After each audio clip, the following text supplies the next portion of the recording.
नमस्कार दोस्तों, Sharma Libre channel पर आपका हार्दिक स्वागत है। आज हम कॉलन क्लासिफिकेशन के कुछ और प्रश्नों का अभ्यास करेंगे। तो सबसे पहले मेरे चैनल पर जुड़ने वाले सभी साथी लाइक और सब्सक्राइब करें चैनल को और बेल आइकन को ऑल नोटिफिकेशन पर क्लिक करें ताकि जो भी नया वीडियो मैं अपलोड करूं उसका नोटिफिकेशन आपको मिलता रहे। तो दोस्तों शुरू करते हैं। कल की क्लास में हमने लाइब्रेरी साइंस से रिलेटेड क्वेश्चन सॉल्व किए थे, अभ्यास किया था और आज फिर से लाइब्रेरी साइंस के ही रिलेटेड क्वेश्चन हम सॉल्व करेंगे। तो दोस्तों, जिस भी स्टूडेंट ने कॉलन क्लासिफिकेशन की बुक अभी तक नहीं ली है वो कृपया बाज़ार से खरीद लें, क्योंकि कॉलन क्लासिफिकेशन की ये जो बुक है ये आपके सिर्फ एग्ज़ाम में नहीं, यदि आप इस फील्ड में आगे भी कार्य करना चाहते हैं तो ये आपको हमेशा के लिए अपने पास रखनी पड़ेगी। इसलिए आप इस बुक को खरीद लें जल्दी से जल्दी। और जिन स्टूडेंट ने खरीद ली है वो अभ्यास करते रहें, क्योंकि अभ्यास करने से ही आपको इन क्वेश्चनों को हल करने में आसानी रहेगी। वो कहते हैं ना, करत करत अभ्यास से जड़मति होत सुजान। तो वही बात है कि जो जितना अभ्यास करेगा वो उतना ही परफेक्ट होगा। तो आज की क्लास हम शुरू करते हैं। आज का पहला प्रश्न आपको दिखाई दे रहा है। लोकल यूनिवर्सिटी दिया गया है। तो दोस्तों, मैंने आपको लाइब्रेरी की मेन क्लास जो बताई थी वो 2 है। तो इसके लिए अपने लोकल यूनिवर्सिटी का नंबर आप पहले अभ्यास करें, देखें आपको कहाँ मिलता है कि नहीं मिलता, फिर मैं आपको बताता हूँ। तो लोकल यूनिवर्सिटी अपने चलते हैं उसमें लाइब्रेरी की मेन क्लास में। ठीक है दोस्तों। तो लोकल का देखिए नंबर हो गया, इसमें ये रहा 2, लोकल का नंबर 2 हो गया। और लाइब्रेरी का भी जो मेन क्लास है वो 2 होता है। तो दोस्तों, यहाँ लोकल के नीचे अपने अंडरलाइन करके 2 लिखेंगे और ब्रैकेट में लिखेंगे पर्सनैलिटी। ठीक है। उसके बाद अपने यूनिवर्सिटी का नंबर देखेंगे। इसमें यूनिवर्सिटी का नंबर ये देखिए दोस्तों, दिखाई दे रहा है आपको, 34 पर यूनिवर्सिटी का दिया गया है। और ये किस में आ रहा है? पर्सनैलिटी पार्ट में आ रहा है। फोर्सिन पी पर्सनैलिटी पार्ट में आ रहा है। तो 34 नंबर और ये हो गया पर्सनैलिटी। अब दोस्तों, इसमें देखने वाली बात यह है कि दोनों ही जो पार्ट है उनके नंबर अपने को पर्सनैलिटी मिले हैं। तो यहाँ पर पर्सनैलिटी कितनी हो गई? 2 हो गई। और मिले कौन सी क्लास में से? लाइब्रेरी साइंस की क्लास में से। तो उसकी मेन क्लास वैसे भी 2 होती है। तो आंसर यहाँ पर क्या बनेगा? पहले तो लाइब्रेरी साइंस का 2 आएगा, उसके बाद लोकल का 2 आएगा। ये 2 है ना पर्सनैलिटी, ये लाइब्रेरी साइंस की मेन क्लास का 2 और ये लोकल का है 2। ठीक है। अब 2 पर्सनैलिटी होगी, एक मेन क्लास होगी, एक पर्सनैलिटी होगी। फिर ये 34 है, ये भी पर्सनैलिटी का है।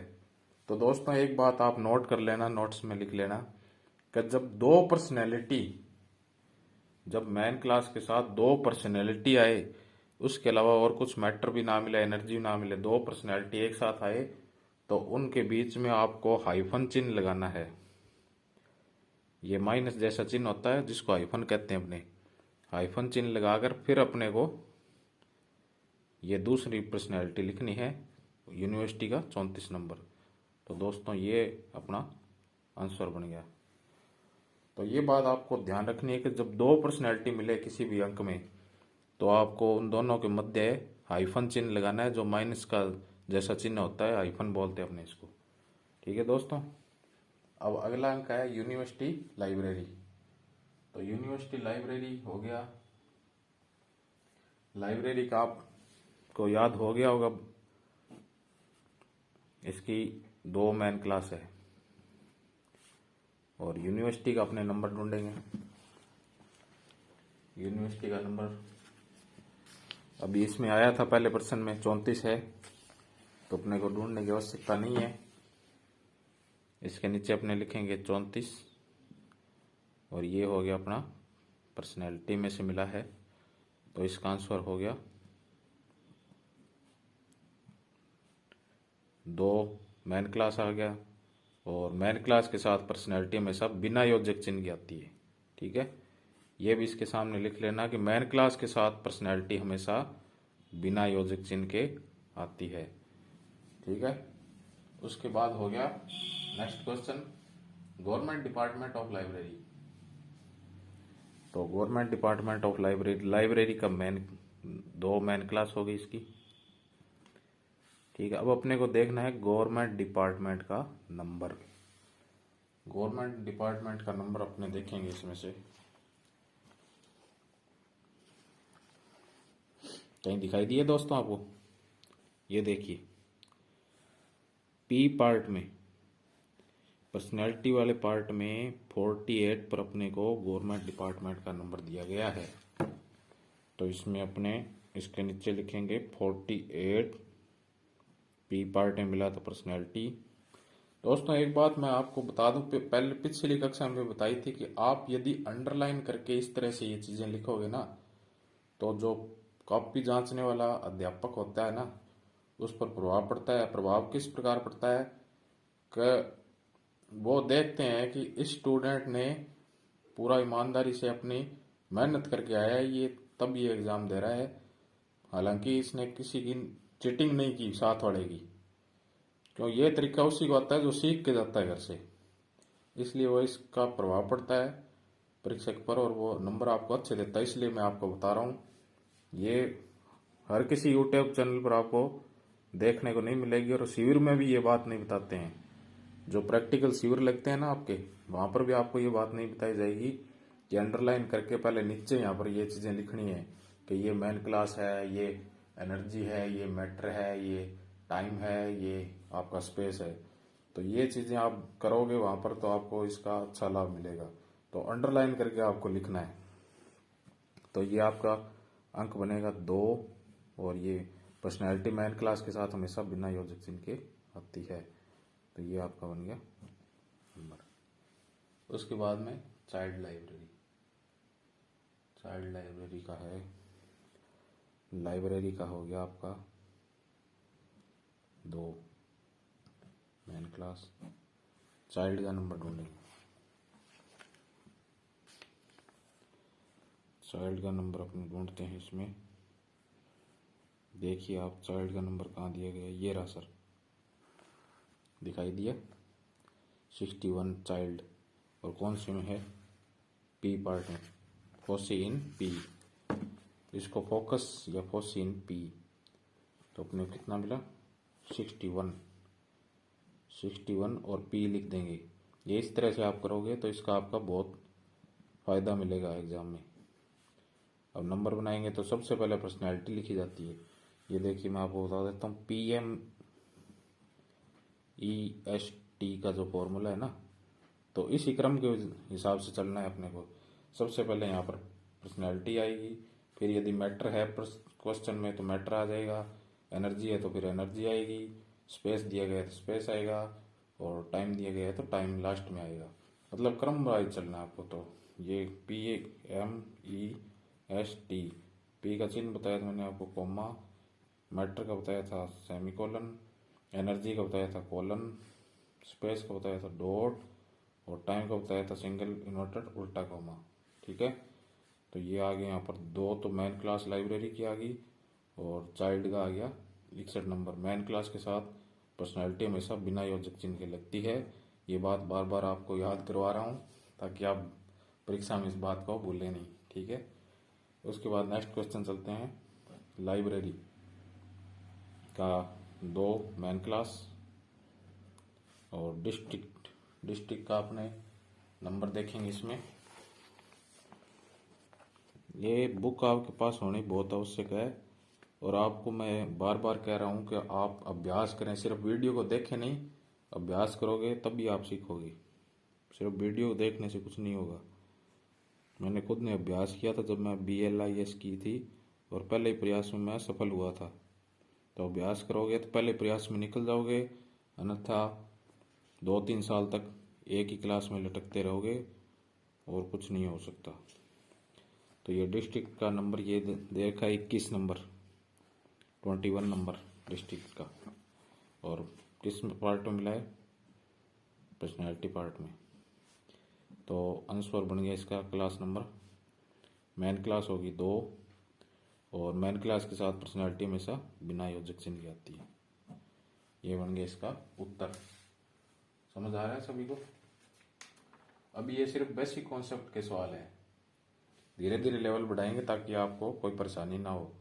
क्योंकि इसमें से यदि समझ आने लग गया आपको, तब आपको धीरे धीरे लेवल बढ़ेगा ना, तो उस हिसाब से आपको समझ में आता रहेगा। एकदम से लेवल बढ़ाएंगे तो आपके समझ से बाहर हो जाएगा। इसलिए मैं एक बार बेसिक कॉन्सेप्ट के सरल सवाल करा रहा हूँ, सिर्फ लाइब्रेरी से रिलेटेड।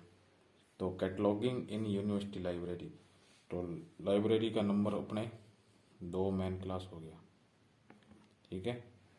और यूनिवर्सिटी का देखो क्या नंबर बनेगा। इसमें देखते हैं अपने यूनिवर्सिटी का नंबर कहाँ दिया गया है। ये देखिए पर्सनैलिटी पार्ट में 34 नंबर दिखाई दे रहा है यूनिवर्सिटी। तो इसके नीचे अपने लिख देंगे यूनिवर्सिटी का हो गया 34 और ये मिला किसमें? पर्सनैलिटी पार्ट में। फिर देखेंगे कैटलॉगिंग का नंबर देखते हैं अपने। कैटलॉगिंग शायद एनर्जी पार्ट में होना चाहिए। ये देखिए कैटलॉगिंग 55 पर दिया गया है, एनर्जी पार्ट में है। फोसी इन ई एनर्जी पार्ट में। तो ये अपने 55 नंबर लिखेंगे इसके नीचे 55 और मिला किसमें? एनर्जी पार्ट में, ठीक है दोस्तों। अब इसका अंक क्या बनेगा? सबसे पहले मैन क्लास यूज होगी। मैन क्लास इसमें क्या है? 2 लाइब्रेरी की। उसके बाद में पर्सनैलिटी आएगी 34 है। पर्सनैलिटी मैन क्लास के साथ हमेशा बिना योजक चिन्ह आती है। ये तो हो गया इतना, लाइब्रेरी यूनिवर्सिटी का नंबर हो गया।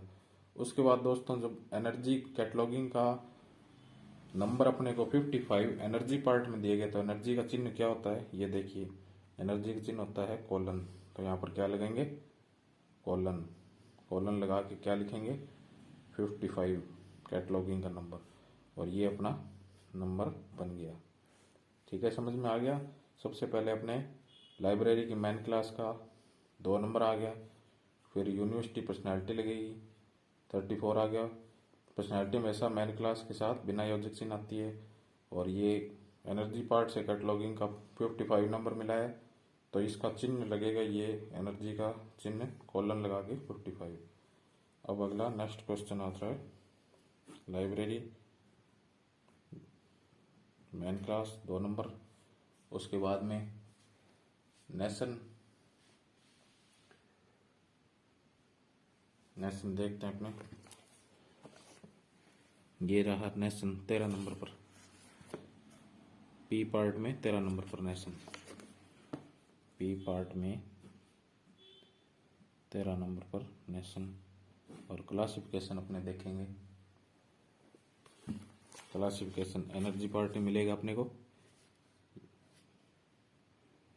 ये रहा क्लासिफिकेशन 51 नंबर एनर्जी पार्ट में, ये रहा। तो 51 नंबर लिख देंगे अपने और एनर्जी पार्ट में। अब इसका नंबर क्या बनेगा? लाइब्रेरी साइंस का मैन क्लास 2, मैन क्लास के साथ नेशन का नंबर, पर्सनैलिटी में है तो पर्सनैलिटी में सब बिना योजक चिन्ह की आती है। और क्लासिफिकेशन का नंबर 55 51 मिला अपने को। और एनर्जी पार्ट मिला तो एनर्जी पार्ट के लिए ये कौन सा चिन्ह लगेगा, कोलन का। और इसका 51 नंबर, ये बन गया इसका नंबर। ठीक है, ठीक है दोस्तों। फिर आ गया reference book in district library. तो लाइब्रेरी का अब तक अपने को याद हो गया, बार बार बुक देखने की जरूरत नहीं है कोलन की। 2 इसमें लिख देंगे मेन क्लास। डिस्ट्रिक्ट का नंबर अपने देख लेते हैं। ये देखिए डिस्ट्रिक्ट पर्सनैलिटी पार्ट में 21 नंबर दिखाई दिया। डिस्ट्रिक्ट पर्सनैलिटी पार्ट में 21 नंबर, ये हो गया पी। रेफरेंस बुक का नंबर अपने देखेंगे। इसका रेफरेंस बुक कहाँ देख सकते हैं अपने, रेफरेंस बुक। अब इसमें मैटर जो है, ये रेफरेंस क्या होता है, मैटर। तो ये है focus in M same as focus in P, मतलब पी में मिलेगा जनरल या बिब्लियोग्राफी में। ये लिखा हुआ है सारा, संकेत यहाँ दे देता है कि आपको जनरल या बिब्लियोग्राफी। तो जनरल या बिब्लियोग्राफी इसके जस्ट पीछे है। तो इसमें अपने को क्या देखना था, रेफरेंस बुक देखेंगे अपने। ये देखिए दोस्तों, जनरल या बिब्लियोग्राफी के पर्सनैलिटी पार्ट में मिल रहा है अपने को 47 नंबर पर रेफरेंस बुक। 47 नंबर पर रेफरेंस बुक मिल रहा है। और ये पर्सनैलिटी पार्ट में मिल रहा है। हालांकि यहाँ दिया गया है कि जो एम है ना, वो आपको पर्सनैलिटी पार्ट में मिलेगा same as focus in P. उसका पी है, इसका एम हो जाएगा। तो इसको यहाँ एम में लेंगे इसको। उसका मिला अपने को 47 और ये इसका एम है। अब इसका क्या बनेगा, पूर्णांक। 2 मेन क्लास होगी, पर्सनैलिटी में सब बिना योजक चिन्ह आती है। और मैटर, अब मैटर है ये रेफरेंस बुक। तो मैटर दोस्तों उस चीज को कहते हैं जो रेफरेंस प्रक्रिया होती है ना, जो रेफरेंस बुक मतलब जो पदार्थ होते हैं मैटर, रेफरेंस बुक होगी ये। तो इसके लिए मैटर के लिए चिन्ह लगेगा सेमीकोलन का। तो सेमीकोलन का चिन्ह लगाएंगे और 47 लिख देंगे। ये बन गया इसका आंसर। फिर special class of manuscript library. तो मैन्युस्क्रिप्ट लाइब्रेरी का हो गया 2 मेन क्लास। मैन्युस्क्रिप्ट का अपने को मिलेगा, मैन्युस्क्रिप्ट क्या है, एक मैटर है जो उसमें लाइब्रेरी में पत्र पत्रिकाएं वगैरह होती है, कोई ग्रंथ हो गया। तो ये मैटर है, ये किस में मिलेगा, जनरल या बिब्लियोग्राफी मिलेगा अपने को। जनरल या बिब्लियोग्राफी में मैटर देखते हैं, ये रहा मैन्युस्क्रिप्ट पर्सनल पार्ट में 12 नंबर। जनरल या बिब्लियोग्राफी में मैन्युस्क्रिप्ट दिया गया 12 नंबर पर। तो इसको 12 नंबर पर और मैटर लिख देंगे इसमें। ठीक है, फिर स्पेशल क्लास देखेंगे। स्पेशल क्लास अपने को मिलेगी, इसमें देखते हैं स्पेशल क्लास। ये स्पेशल क्लास दोस्तों, मतलब लाइब्रेरी साइंस के मेन क्लास के पर्सनल पार्ट में स्पेशल क्लास ये रही। स्पेशल क्लास 6 नंबर पर। तो यहाँ लिख देंगे 6 और ये क्या होगा पी। अब आंसर क्या बनेगा, ये होगी मेन क्लास। मेन क्लास होगी, उसके बाद में इसकी पर्सनैलिटी आएगी 6 बिना योजक चिन्ह आएगी। उसके बाद में ये हो गया मैटर, तो इसका लग गया सेमीकोलन और ये आ गया इसका 12 नंबर। ये इसका आंसर बन गया। तो आज के लिए इतना ही करेंगे। नेक्स्ट क्लास में अपने लाइब्रेरी के अलावा जो भी सब्जेक्ट है उस पर अपने अभ्यास करेंगे। दोस्तों आज के लिए इजाज़त दें, धन्यवाद।